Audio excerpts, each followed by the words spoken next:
Yeah, I'm about to take y'all inside so y'all can get the tea. Come on. Before I break down what's going on, y'all, please go ahead and like, comment, and subscribe. Y'all, this channel is growing. I appreciate the support.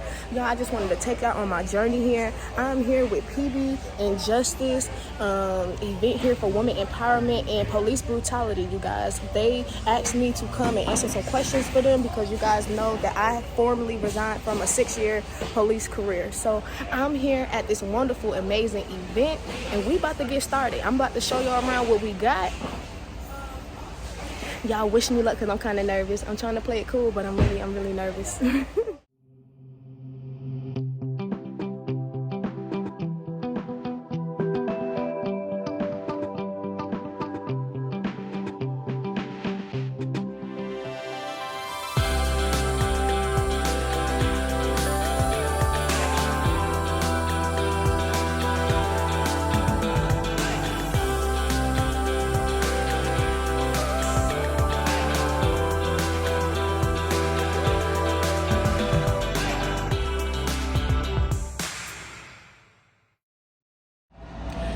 Alright, y'all, so that was just a little bit of the event today. Just please remember, I am at PBNJUSTICE event for our women empowerment.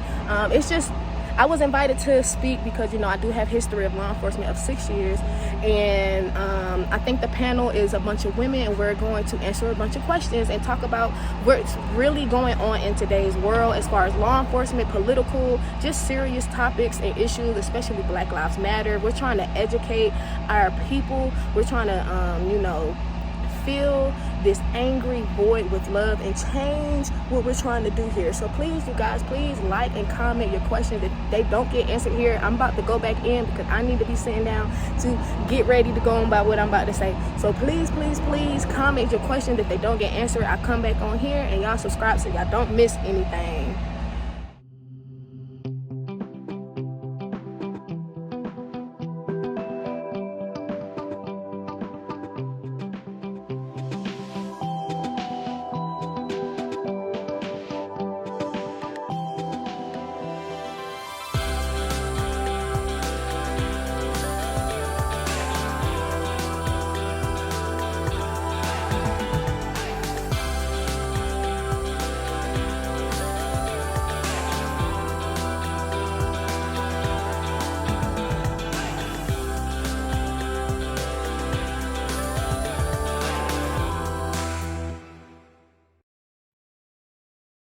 PBNJUSTICES.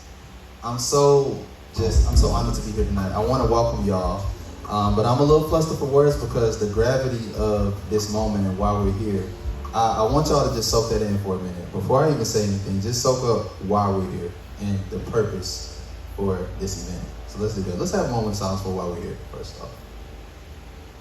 I want to talk to y'all a little bit about police brutality and the Black female community. So Black women make up only 13% of the population in the United States, yet they make up 20% of fatal shootings when it comes to police. So think about how they are outnumbered in society, but they are such a high representative number when it comes to being served injustice, honestly, as it comes out. And so the question that a lot of people had heading into this event, and I think even going out of this, that they have is why, you know, rightfully so, names like, you know, that we do hear, Tamir Rice, you know, Philando Castile, we hear those names, but why do we not hear about what happens with our women? Why do those names fly under the radar? Why don't we know who Michelle Cassell is, right? We hear Sandra Bland, we hear, you know, Ma'Khia Bryant, who just recently happened. We get, you know, Breonna Taylor, but there are so many other sisters who have lost their lives in unjust ways that we don't know and will never know about. So one of the purposes of this event today is to highlight that and to provide awareness. And I hope that whatever you are given today here, y'all, pay it forward and take it out and give that knowledge to someone else. So with that being said, I want to go ahead and welcome Natasha up to the stage. Can y'all make some noise? The woman of the season. Okay, maybe it's that season. Big purr. Well, I mean, how do we start? It's live, so we're live. We're live, baby. We live. We always live, but we really live today. So I want to ask you, about PBNJUSTICE. How did it get started, and why did you start it? Okay, so PBNJUSTICE started about a year ago. I was home.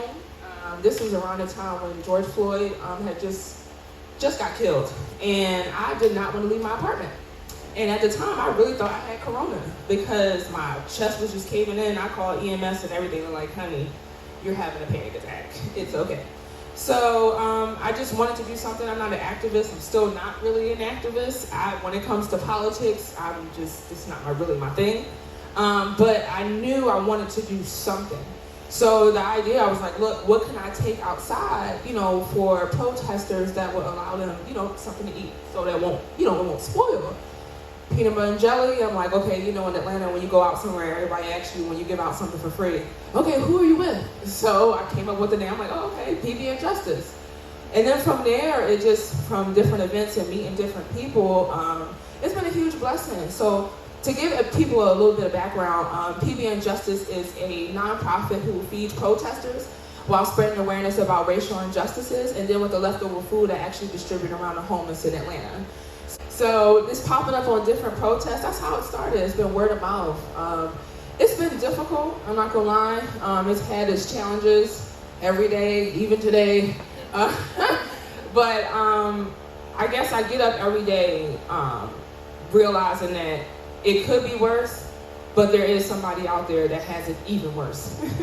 So I want to, still be there. I've never been without a meal. That's not, I'm always eating, that's not something I've lacked. But the population of homelessness is astronomical. So why not, when you have protesters who are out here slaving 20 hours, Black Lives Matter, between back and forth to Kentucky, all that stuff, you don't have anything to eat. Who's going to show up for them? It's not a marathon. It's not a event, a festival or something like that. So somebody had to be a support system for them. We're here today specifically to focus on Black women in police brutality. So could you talk to us very quickly about, and I know that we're going to talk extensively in a little bit, but why overall would you say now? Why not? Why not? Why not? That's a great response. And the reason why I say why not is because we are constantly overlooked. Overlooked and underrated. Period. Let me say it one more time for the people in the back. Overlooked and underrated. Overworked. And overworked. Okay? Black women should be able to have luxury. Black women should be able to walk down the street at night and walk their dog. Black women should be able to go out at night and not worry about their 3 windows being busted. That was me. Absolutely right. So I feel like there's always this, I like to call it, backhanded, when somebody says, well, I'm like, okay, well, I'm having this event. Well, what about Black men and what about women of color? And I'm like, we gonna get to that episode. This is episode 1. This is episode 1. Spread love, not hate series. It's episode 1, which is a call to action about racial injustices and policing against Black women, period. So there's going to be other things that are going to be going on, but why not start from the root? We are Mother Earth, are we not? Let me say it again. We are Mother Earth, are we not? Okay, let me get the snaps in the back. Okay? Hey! And on that, we're here. We're here. Listen, I'm a fan of Black women. Yeah. I come from one. So, and I would not be here without one. So Yeah. I definitely want to give you my regards and my ultimate salute for what you have done today and what looks to be a promising event. I'm excited to see how this night unfolds. We definitely have a few guests in the house that I want to recognize. So in a little bit, I'll be getting to know, giving us her experience and her expertise. We have former officer Cherie Beach is going to join us today. So when they come up, y'all, I want y'all to show them some love, but I also want y'all to give them an open ear. Notice I didn't say an open mind, but an open ear and an open mind, because I feel like it's going to be some insightful conversation tonight. Y'all ready? Yeah. I love it. So it is game time, the first game of many tonight. So if you would say hello to our competitors. On my left, I got Kenya, make some noise. Woo! And on the right, I got Cherie, make some noise. Woo! So as we are here tonight to celebrate Black women and protect our Black sisters. Tonight, we're going to uplift them through the games that we play. So our first game tonight, and I'm going to actually switch spots with you because I don't need you seeing my answers over here. Not that you would cheat, but, you know, if I was trying to win, I might. So, what we're going to do, I'm going to give each of these ladies 4 quotes from famous Black women. Now, their goal is to tell me who said it. All right, now I'm going to give them 2 options for each one. So, for example, if I say something like, hold up, they don't love me like I love you. I might say, is it Beyonce knows or Solange knows? Right? Easy answer, okay? All right. That was the warm-up. I feel like everybody knows Beyonce. So, to Cherie, you ready? You stepping up a little slow. Ain't that much pep in that step. Come on, sis. You got this. All right, your first quote. You can have it all. You just can't have it all at once. Michelle Obama or Oprah Winfrey? Oh. Come on. Let me hear it one more time. It's the spelling bee method for me. Use it in a sentence. Say it backwards. Say it in Spanish. You can have it all. You just can't have it all at once. And your options, Oprah Winfrey or Michelle Obama. Who said it? It's the thought process. Right. I love it.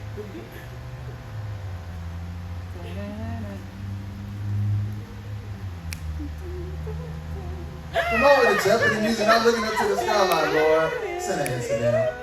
I'm going with Oprah. And you went the right way. Correct. Nice work. All right, next up.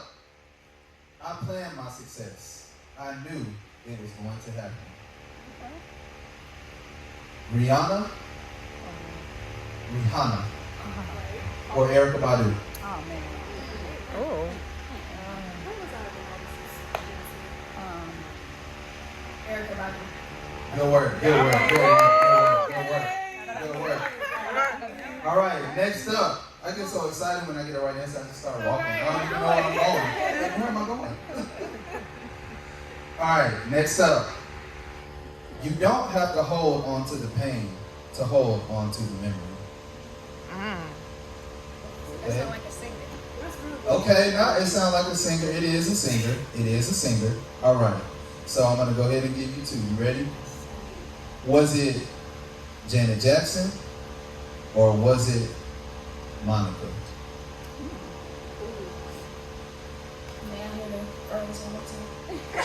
You don't have to hold on to the pain to hold on to the memory. Think about both of their lives now. Because Monica done been through some stuff and Janet done been through some stuff. They both have now. Monica. I gave you the clue, but you went the wrong way. That was Janet. In her signature whisper, that was Janet. All right, last one. You ready? So if diva means giving your best, then yes, I guess I am a diva. I think it was Patti LaBelle or Aretha Franklin. Oh, okay. Patty Pies or Auntie Riri? Auntie Riri. You ain't getting no Patty Pies. This holiday season, that was Patti LaBelle. So our winner with 3 out of 4. Y'all give it up for Kenya. Give it up. Yeah, I think that, it's definitely effective to have law enforcement in the building or former law enforcement. And so we do have with us tonight to give us her expertise and her experiences and some of her insights. Please welcome former officer Cherie Beach. Yeah.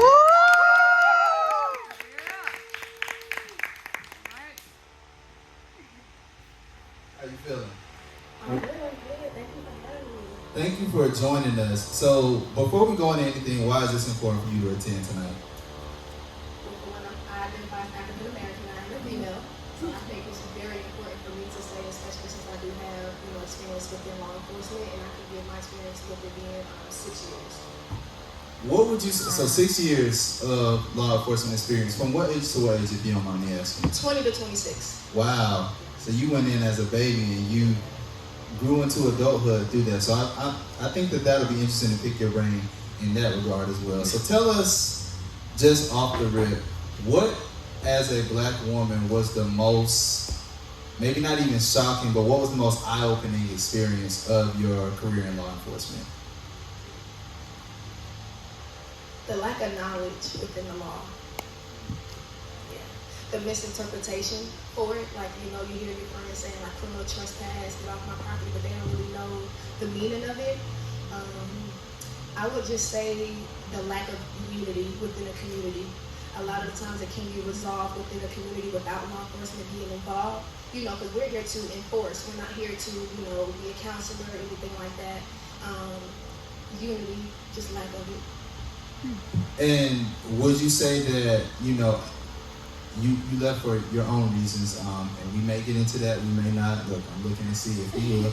But, you know, if we do, are you comfortable going there? I am comfortable. That's something I really want to harp on as far as careers. And not just, you know, law enforcement, but careers within itself. Because I know a lot of people, they're picking firefighters. They have the same issues. They're just not focusing on them. Okay, so with those issues, so you brought up, you know, a lack of unity within the community and some, you know, conflicts escalating when they didn't need to. Would you say that that contributed to you leaving? Was it a frustration thing? Yes, because you go to the same houses. Of course, you are patrolling your area, so you think you resolved the issue, but you're coming back out. Now you have to, you know, escalate, which would be taking them to jail, because obviously mediation and separation did not work. But we're going to keep getting caught back out there. So it's like, taking them to jail is not really going to fix anything. That's why we try to do the mediation and the separation. Do you feel that your counterparts were as accepting of that role as you, or have you seen anyone be resistant to that mediator role or that facilitator role? Of course, as you guys know, law enforcement is predominantly male-based. So for women, I'm trying to understand what's going on. I'm more sensitive to the situation because I know we put a Band-Aid over it. We're going to get called back out here. You know, it's continuous 911 type of emergency call. They would just quick find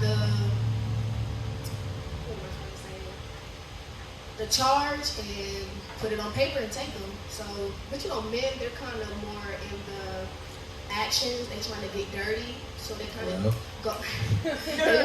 Once they kind of get the gist of the call and they have charges, to kind of wrap it up and go to the next one so they can get into something. More women, we take the time, see what it is. If we need a document, we will. We don't always click them.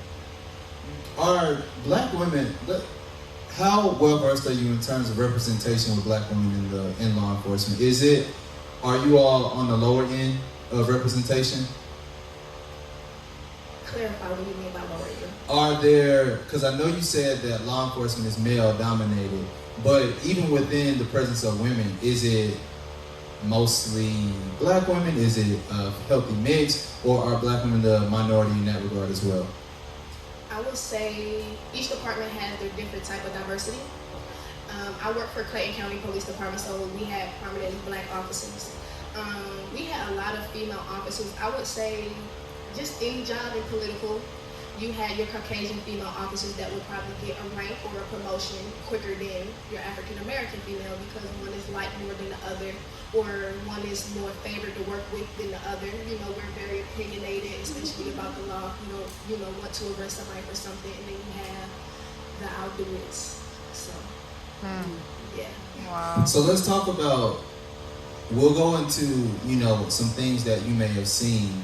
Well, you know what, let's just go ahead and do that.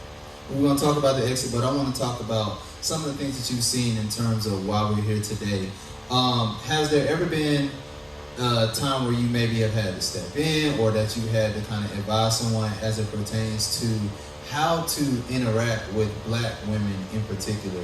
I mean, because I think from, even with your experience of saying that you know, you served in Clayton County, even a black male officer would benefit from having the perspective of a black female to tell him how to deal with an assailant or a perpetrator. What would you say to that?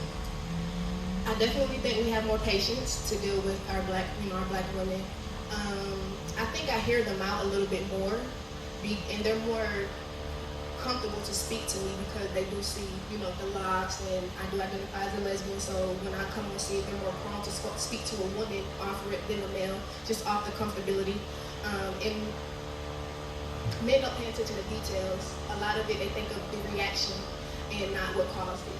So I would say definitely Black women need to go to Black women calls. I don't think no one else can really feel or find a solution if I don't have an experience what you experienced.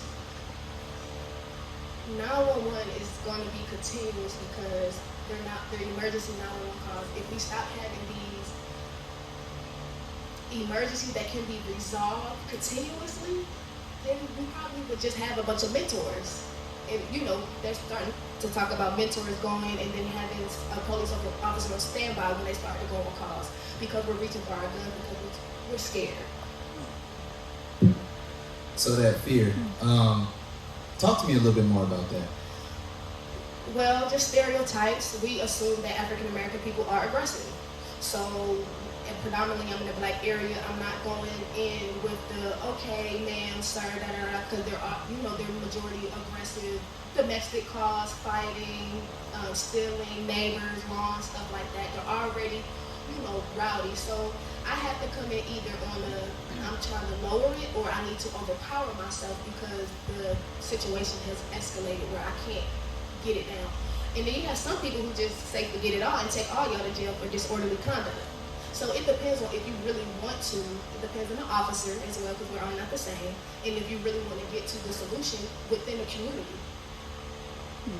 I love how you have articulated what you feel a police officer's role is in the community. And so I feel like, you know, you need to lead a seminar since like on what needs to go into kind of that purpose. Yes. So, you know, we're gonna go ahead and speak that. We'll manifest it soon. Yes, we are. I have so many Okay, great all right. I was things. like, okay, now she's gonna shut me down and then keep talking to me on this good old stage. You know what I mean? No, I'm looking at the great Miss Natasha over here, but no, yes, we are.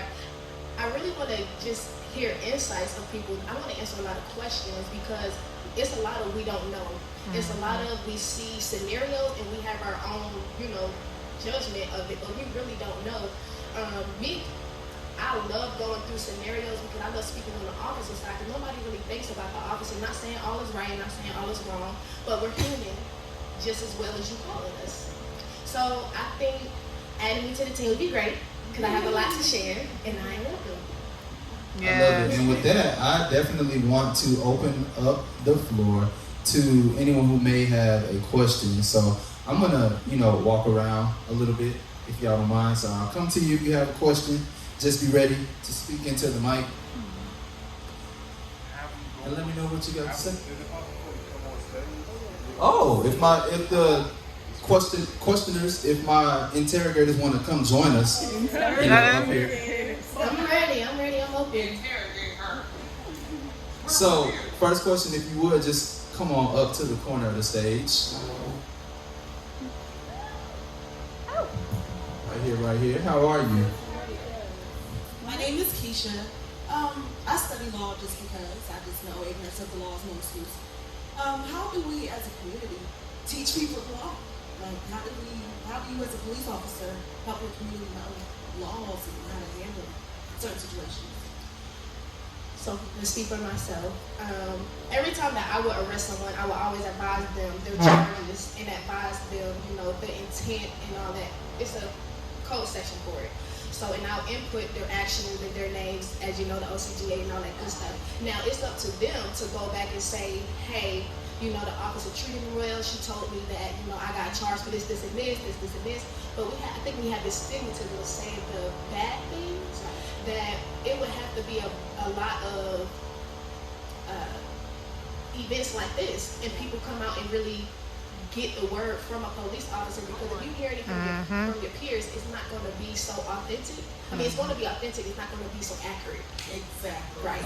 So I can tell you, and you, but are you going to recite it the way I told you? Right. It's gonna take a lot of personal a research. personal research and knowing for yourself, because we're getting our information from social media, our friends, generations before, and the law is actively changing every day.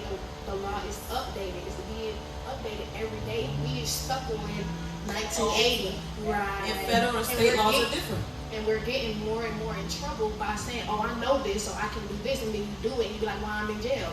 Because you didn't do it right. Thank you, Ms. Thank you Keisha. for that question. Do we have any more from the audience? Any other questions that you have? I have one for you.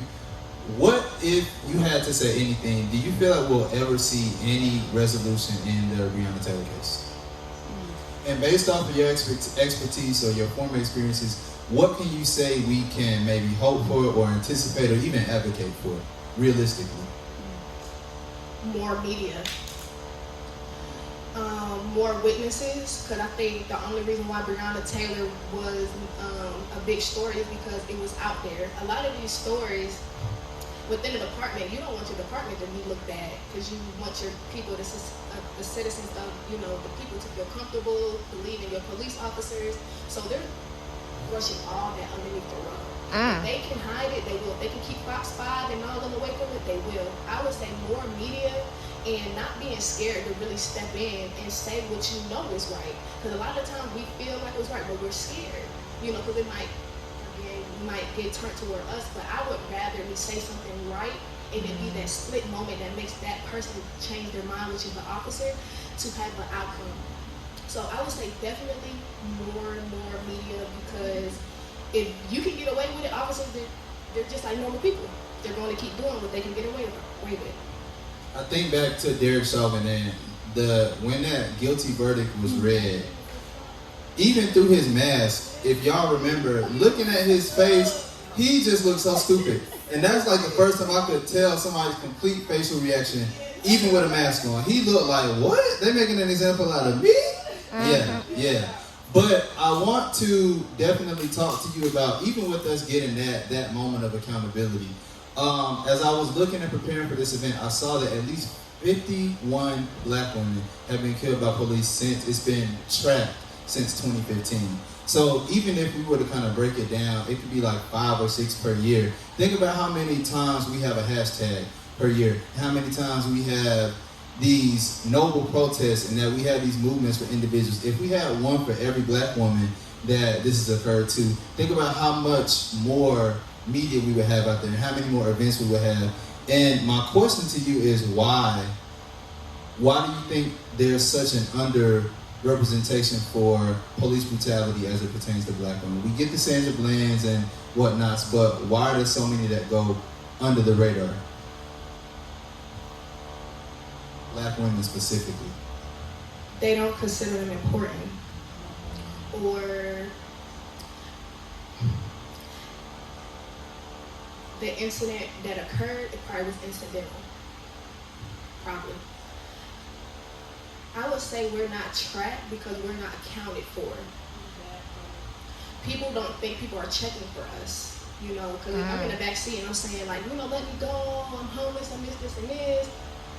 Nobody's checking for you. That's one we got. Not we, but that's probably what they're thinking. I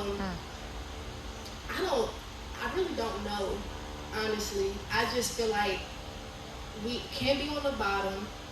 We're viewed at on the bottom because they see our black men not really taking up for us, and they're supposed to be our power. And then we're getting called because the black men is degrading our black women, right? And then you have other races who look at me and my man as a whole as already at the bottom, and then it's me left. So yes, I'm at the bottom. So it comes with just changing the stigmatism of African American women. We have to be more powerful. We are powerful. We're so powerful because we raise our men. All right. Say it, because I was raised by one by herself. So how are we at the bottom? I just don't understand, how are we at the bottom? We are the head, not the tail. Honestly, it's so frustrating because you said it. I don't know. people know the power of black women and they know the worth, but yet they still fall into this trajectory and getting so comfortable of minimalizing what they do and minimizing their role in society, but still recognizing it. But not, it's weird to know how important somebody is, but also make them feel unimportant at the same time. I think they To know fear what we somebody's really worth, care. but to diminish their value. And then they pick and choose what they want from you. So I'll speak from just, a lot of people, they see police and law enforcement as like this power. It is, but it's the same as a warehouse job and a consular job, right?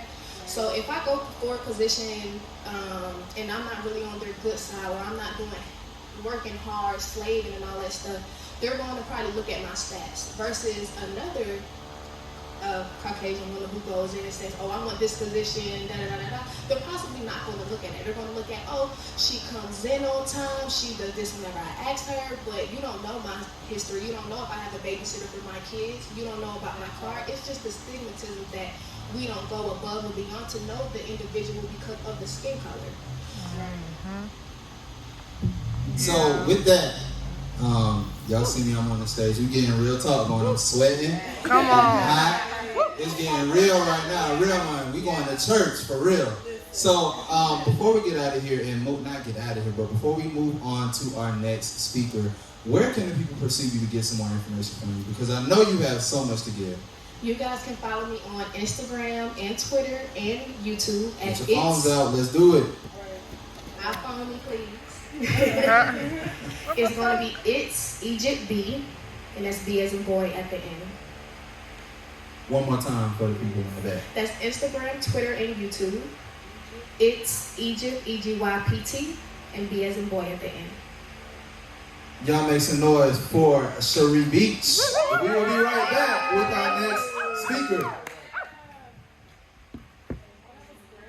Yes.